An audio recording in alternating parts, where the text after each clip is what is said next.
This startup is valued at $6.6 billion, and one of their key growth levers is influencer marketing. Influencer marketing is something that has worked from the beginning. Interestingly enough, influencer marketing is 10 times bigger for us than paid social. And in this video, we're getting a behind-the-scenes look into Lovable's influencer strategy from the man who built the program from scratch. And he shared everything in this video, from how he chooses creators to winning creator campaign concepts. Probably the most successful content we ever did was people who were... to some of his best campaigns ever. And one of his videos went so crazy viral that he had to open up a beta. And the mistakes that most SaaS marketers get wrong. Like if somebody pitched me right now to join their team and this was their whole strategy and vision, I really don't care how much money they paid me. There's absolutely no way. There's absolutely no way I would join that. It's so boring and lazy. The first lesson I learned is that contrary to a lot of the advice that you might have heard from other startups, you actually don't need a huge budget to start an influencer marketing strategy. I'm working with, advising a couple of startups right now at different stages.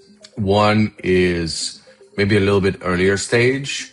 And they were like, we think this is something we would want to invest in. But they don't really have the money. My personal view is that longer term, smaller pool of creators, but you have established long-term relationships will do a lot more for you than just constantly booking random ones, because you cannot control quality. You have no predictability of how the content will perform. So find one or two people who are already talking about your product organically, and then just pay them to do that consistently for the next 6 months. Turn that on and then see how that works, right? And scale from there and adjust, iterate.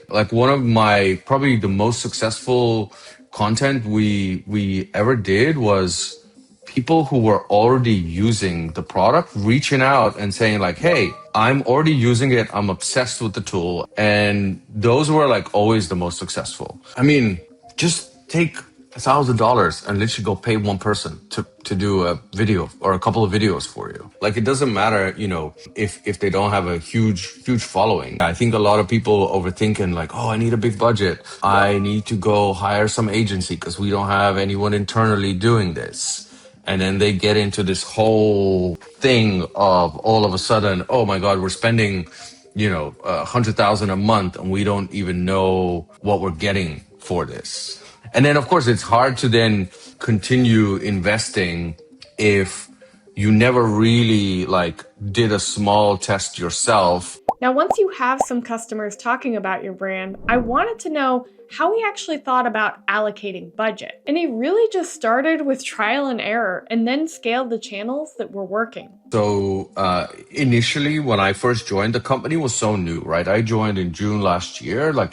It had only been around for a few months. And what I needed to figure out first, and we didn't really have any kind of data yet on, who are converting the most in terms of different personas, who are retaining the most, right? Post-conversion. We didn't really have any real data on that because we'd only been around a few months. So at first it was a lot of just trial and error and just working with many different creators across different verticals to see kind of what works, what doesn't. We identified then different channels. For example, we could see that YouTube was driving, I feel 30% of new customers. It was crazy. So of course, that just is a clear signal, invest more in YouTube. Eventually, we got to a point where I could say, okay, I have the data that for example, agency owners convert, retain, and expand the most. Cool. Let's invest more in those use cases, right? In that persona. And then the way that, if you can call it a campaign, right? The way to drive more customers, more conversions is to show how these agency owners are using the product and solving their own problems versus running, generic kind of ad looking type of content. And I want to highlight that he wasn't just blindly looking at the creators who drove the most engagement. He identified the highest value customer segments and then doubled down on the creators in that specific niche. So even if your goal is brand awareness, don't just blindly scale the campaigns that are generating the most quality engagement. Scale the ones that generate the most engagement among your highest value customers. Then I would look at, okay, but what are they actually doing with the product? What are they doing with Lovable? Right? And so let's say, I don't know, maybe it's an agency and let's say they are now prototyping solutions when they're pitching to clients much faster, right? Maybe that's how they're using the product.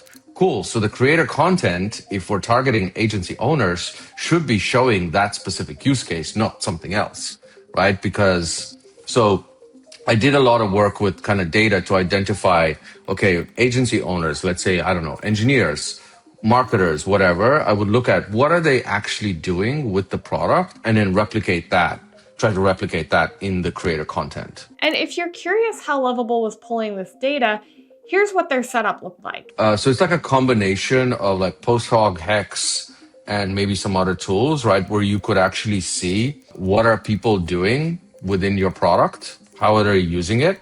Now in the early days, he tested a lot of different creators, but the end goal was always to build a handful of long-term relationships. I mean, it's always good to test. Like we worked with a lot, right, at the beginning, but my goal was instantly, when I joined, was like, I want to build relationships with a pool of people, because also it becomes easier to mobilize creators around launches, around specific moments, right? You don't want to be in a situation where, let's say, you know, marketing or a product team are like, hey, actually, we're launching this feature in 2 weeks, right?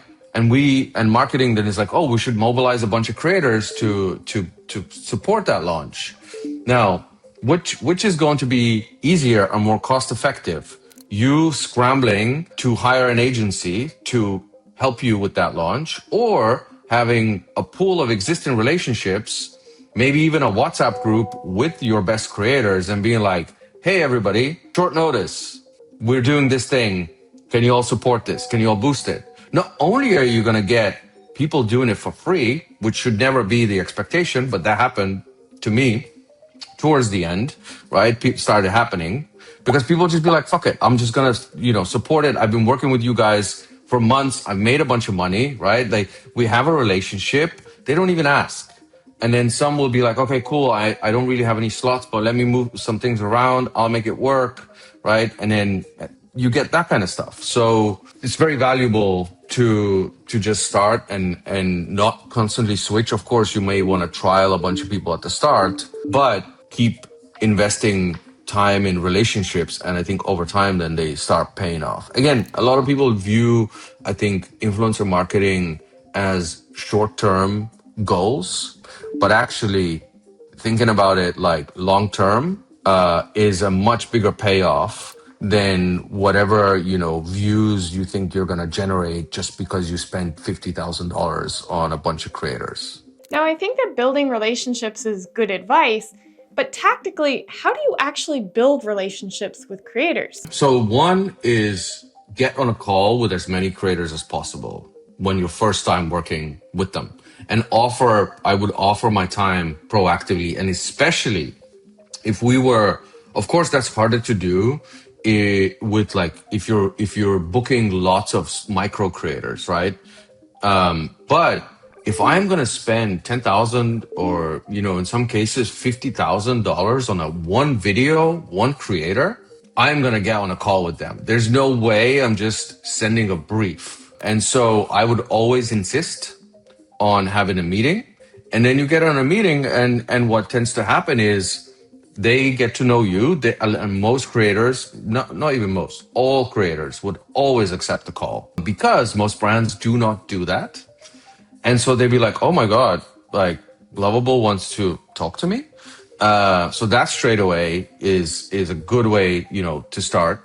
And then you get on a call. And of course, if you do enough of that, the odds are of you coming across of people that you just click with increases. then you have a great combination to follow up and be like, hey, I love, video did really, really well. I love the way you did. Let's do it again. Now, I had seen Lovable do quite a few very interesting campaigns, so I was really excited to learn how he approached the campaign ideation process.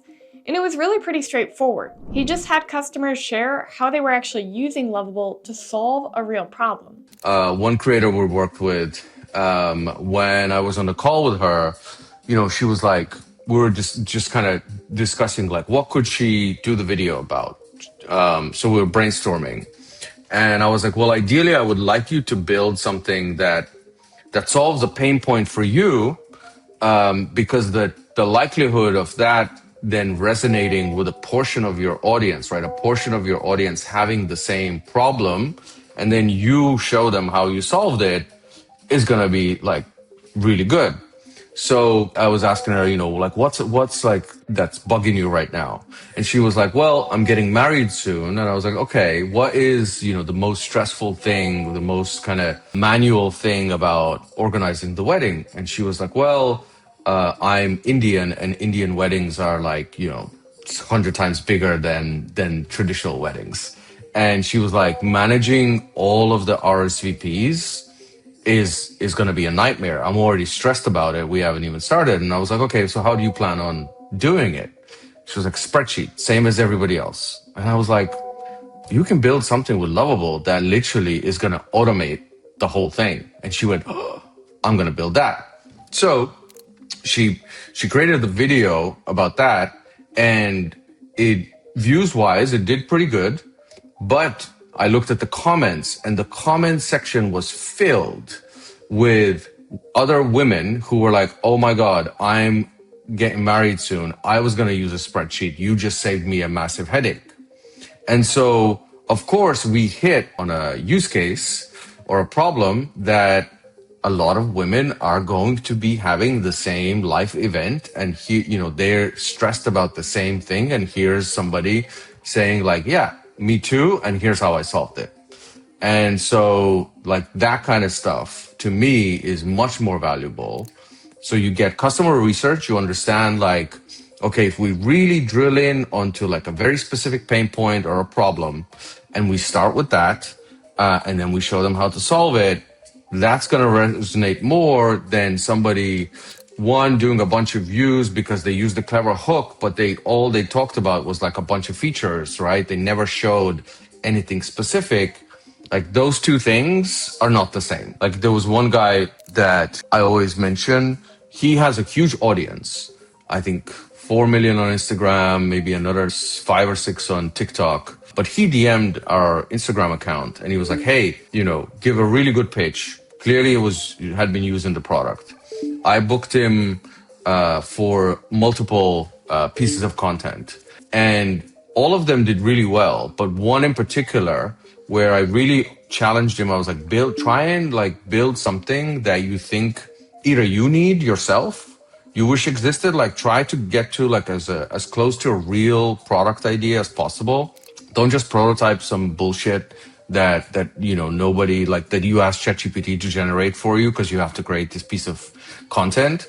And one of his videos went so crazy viral that he had to open up a beta. People wanted that product. He had to open up a beta access.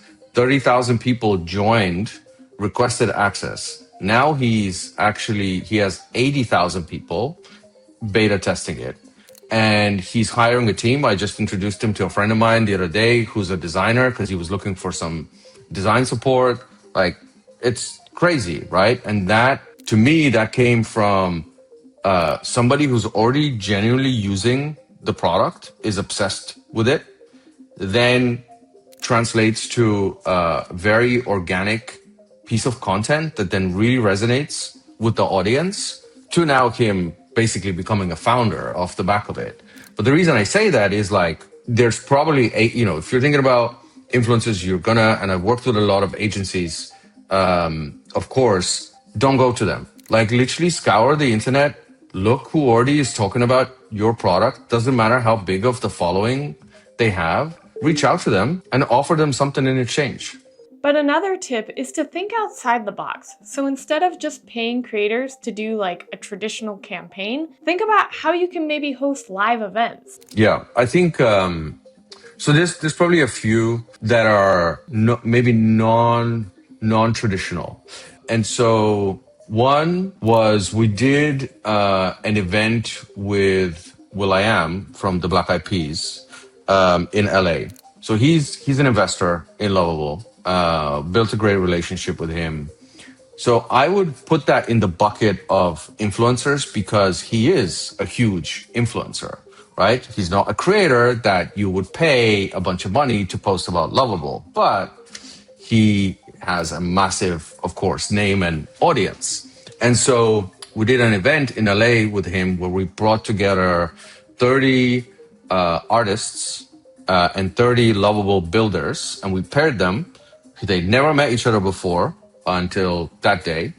And they then built products, solving problems for themselves, the music industry, whatever that might be, during the 5 or 6 hours. And then we picked winners, and will.i.am offered to invest in a couple of those. And we created some content. Of course, we shot the whole thing and stuff like that. And that was in September. What are we in now? April nearly? Yesterday, I saw a post from will.i.am's team that they hosted some event in LA. They host some event every Thursday. And one of the speakers at that event announced that the app that they built in September at this event is now in the App Store. They're raising money. They have all these crazy partners, right? And Lovable is being mentioned. And so when I think about influence, that is crazy influence when a thing we did in September is still like the name and the tail end of what we did on that day. Because if you think, right, we could have created, instead of going to LA and doing that event, taken the same money and hired somebody to post a video. That video would be dead 3 days later. Now we're whatever, how many months later, that's still reverberating, right? And is generating conversation, mentions, and all of that kind of stuff. So I would put that one in like a influencer bucket, just in a different way. And this wasn't the only non-traditional campaign that Lovable ran. Another option is to do a simple partnership or workshop with an existing organization. There's a creator campus, or like it's called the Lighthouse in LA, and they just opened one in New York as well. So what they do is, it's like basically like a really high-end private WeWork for creators. So you need to apply, there's a membership fee, all of that. But it's this like beautifully designed space full of creators. And we partnered with them, and I did an event there, I want to say maybe September or November. And essentially what we did was I was on stage, did a quick fireside chat with one of the team.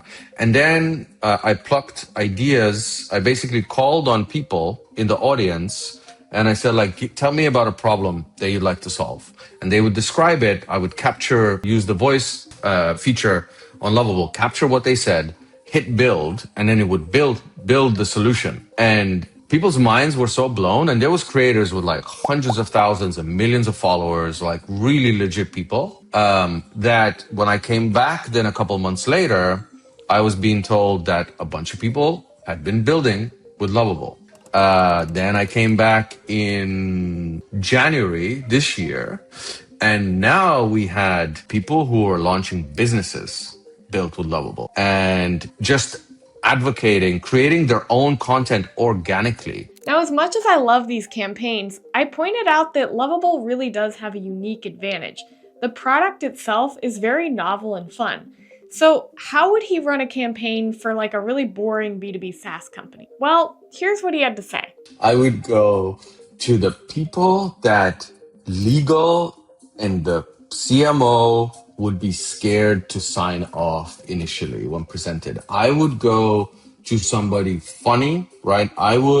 If I had like, let's say, I don't know, let's say 50K budget, the natural instinct would be, okay, let's spread all of that money across lots of different people to create a bunch of boring shit, right? What I would do is I would go find like a comedian or somebody like that who then can help still like show the product, right? And still get you that outcome, but they would find a really unique angle that then could really resonate with the audience or do really well. And so I would probably do a little bit of brainstorming of like, who is somebody or a small group of people that have the audience that we want, but maybe their content is a little bit like out there. But if you reached out to somebody who does very creative concepts or is like a little bit out there and you said, look, our software is boring as hell, but we'd love to like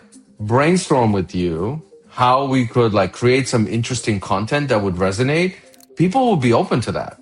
But it's like most people just don't do that, right? They're just going to be like, okay, or they'll go to some agency and they'll present them with a bunch of creators who are probably going to be like, yeah, I don't really want to do this, but like they're paying more than what I usually charge for a video, and then what the output of that is going to be a boring ad like type. Here's a bunch of features. Here's what this thing can do. And the audience can tell you don't really care about this. And so the conversion is actually going to be shit. But of course, conventional thinking would say, but if we go to comedian, they don't really have the audience that we're after. But I bet you any money, if you found the right comedian, if you maybe talk to them and said like, who's actually your audience? And maybe you would find the person who there's people that are doing funny marketing content. So if your audience are marketers and your software is boring as hell, go to those people, book them. Like you can do it. It's just that conventional thinking would say, no, like that's not going to convert. Actually, it will convert better than the other thing that you're most likely going to do. I mean, the feature stuff, like it's just honestly lazy and boring as hell. And like, if somebody pitched me right now to like join their team and this was their whole strategy and vision, I really don't care how much money they paid me. There's absolutely no way. There's absolutely no way I would join that. Hell no. Like it's so boring and lazy. Now, after getting a system in place, how do you actually scale an influencer program? Well, one option is to eventually bring on an agency, and that is something that Lovable eventually did. So I asked him what you should look for when hiring an agency. Build a relationship with the agency. Give them as much data and information as possible about things you've tried. What are like the priorities? What are the company goals, right? Dig into the data that I was mentioning earlier. Give them the use cases that are working, the use cases that are not working. It's going to save you so much time when they come to you because, their job is to go and source a lot of creators and then come back to you with a list. And do you want to then be looking through a list of 100 people that are all irrelevant? Or do you want to get a short list that you're like, oh, this person's great, this person's great, this person's great.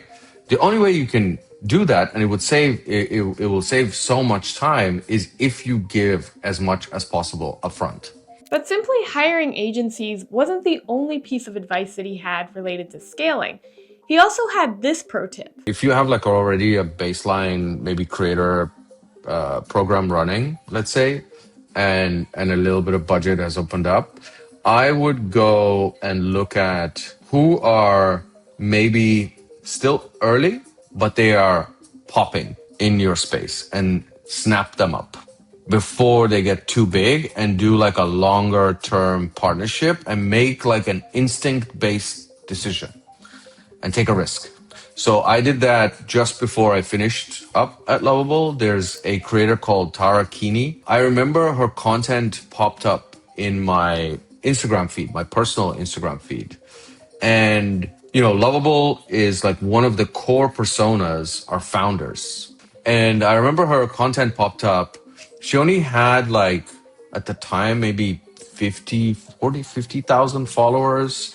But she somehow was like doing these, her concept is she walks and talks with the best founders in the world. So she does like a walking interview with them. And she had this insane like energy, personality. I'm pretty sure I just DM'd her. And I was like, hey, we should talk. Cause I was like, the names she already was getting in terms of like the quality of the founders, right? So people were obviously either introducing her or she was DMing them and they were responding and agreeing. She was flying all over the world to just get those interviews. I was like, I think she's gonna be huge. As I said, I want to own your channel for the next few months. Let's say her channel powered by Lovable. I was like, I want to own it like that.